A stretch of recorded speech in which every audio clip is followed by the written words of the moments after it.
बहुत समय पहले की बात है। करमपुर नामक एक गांव में मदन नाम का आदमी अपनी बीवी तारा के साथ एक घर में रहता है।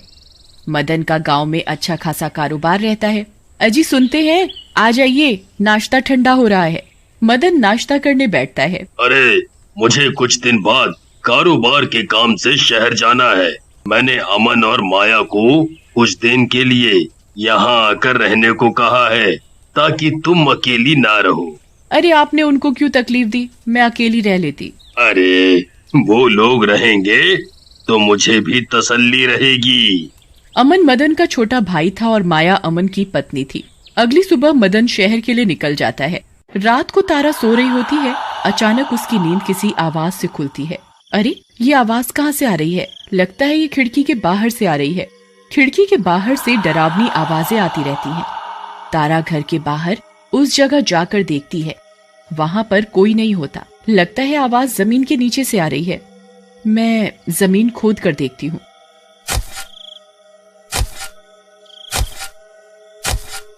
तारा जमीन को खोदती है तो उसे एक संदूक दिखाई पड़ता है।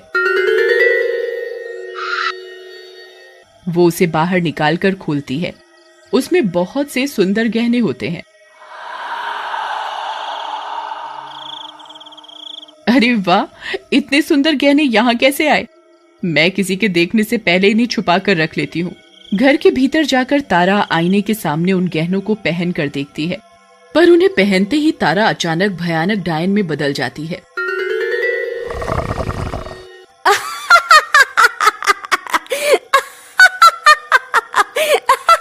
मैं अब सबको जाकर अपने खूबसूरत रूप से रिझाऊंगी और जैसे ही वो मेरे पीछे आएंगे मैं उनको जान से मार डालूंगी। वो घर के बाहर चल देती है। कुछ ही दूर एक घर में एक आदमी अपने आंगन में गाय को चारा खिला रहा होता है। वो देखता है कि थोड़ी दूर पर एक औरत खड़ी है।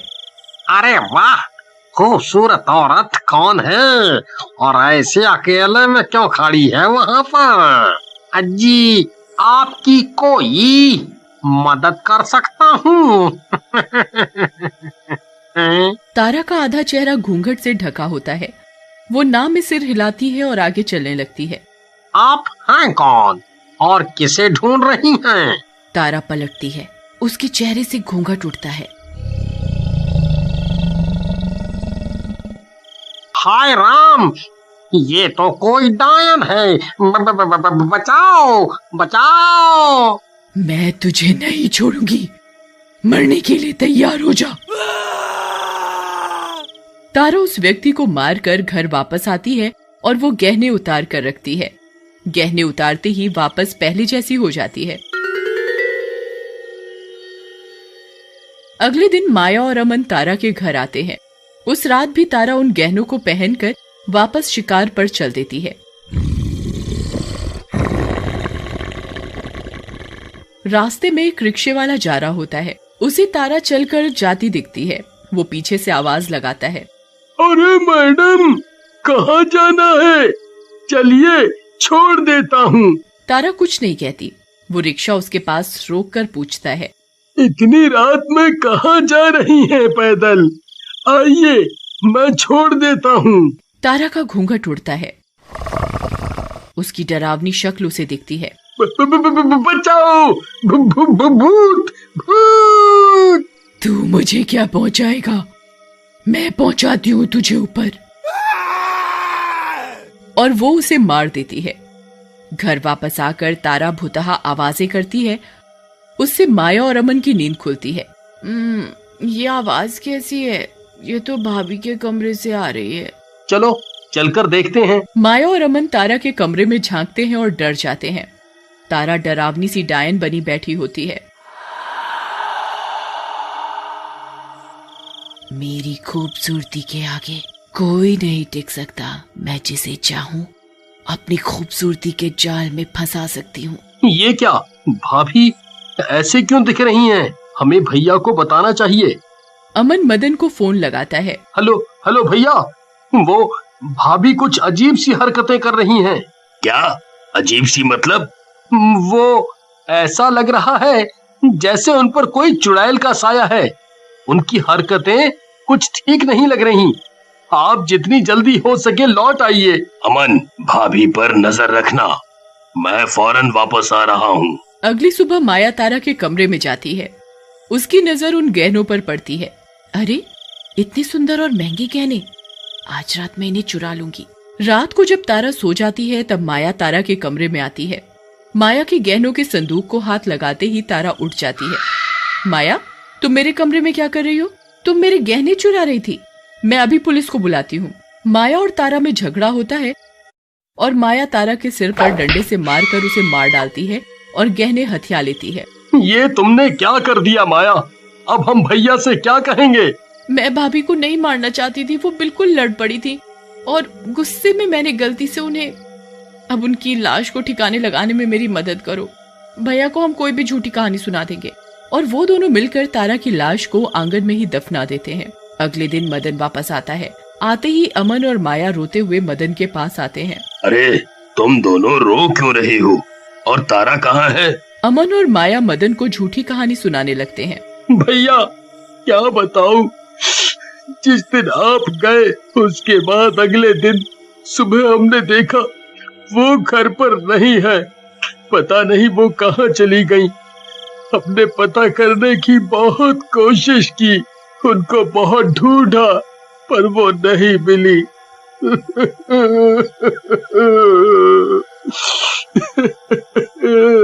क्या तारा मुझे छोड़कर नहीं जा सकती? कहाँ होगी वो? किसी ने उसके साथ कुछ किया तो नहीं होगा? भैया, अब हम भी अपने घर जाते हैं। भाभी की कोई खबर मिले तो बताइएगा।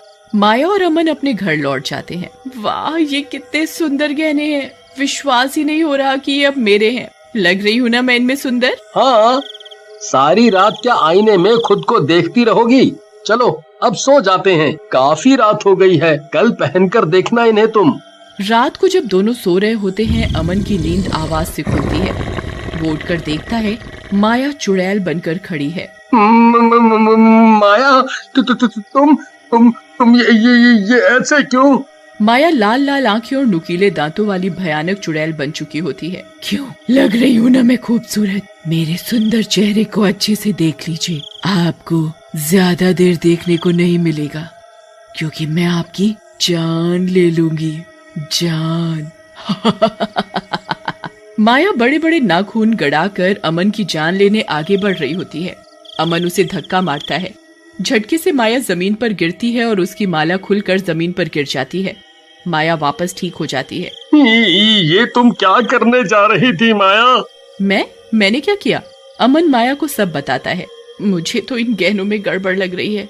हमें उस गहनों के संदूक का कुछ करना होगा। उस संदूक से हमें कैसे भी निजात पाना होगा। उसे घर से बाहर कहीं ले जाकर दफना देते हैं। इसे हम पास के खेत में दफना आते हैं। इस संदूक से जितनी जल्दी छुटकारा मिले उतना अच्छा। अमन और माया संदूक को उठाकर खेत की ओर चल देते हैं।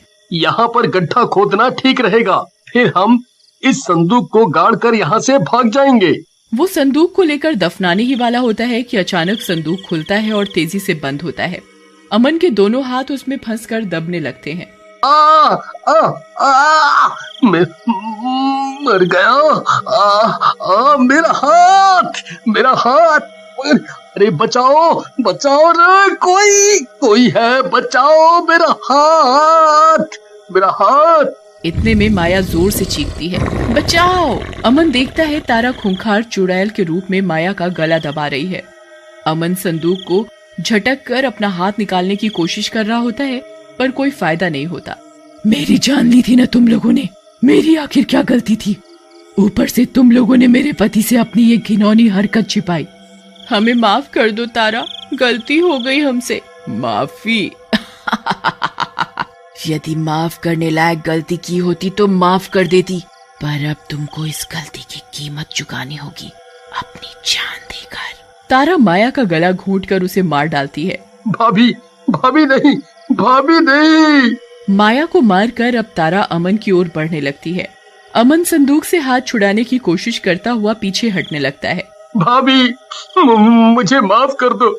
मुझे माया को बचाने के लिए भैया से झूठ कहना पड़ा। आप मुझे मत मारिए। गलती की सजा तो तुझे मिलेगी, अब तू नहीं बचेगा। देखिए भाभी, मैं भैया से जाकर अपना गुनाह कबूल करूंगा, उन्हें सब सच सच बताऊंगा। मुझे छोड़ दीजिए, दया कीजिए मुझ पर। ठीक है, जाकर अपने भैया से सब सच बता और माफी मांग उनसे। और अगर तूने ऐसा नहीं किया तो मैं नहीं भाभी, मैं सच में भैया से सब सच बताऊंगा। अमन जाकर मदन को सारी सच्चाई बताता है। मुझे सजा दीजिए भैया, मैं आपका गुनहगार हूँ। मदन अमन को पुलिस के हवाले कर देता है।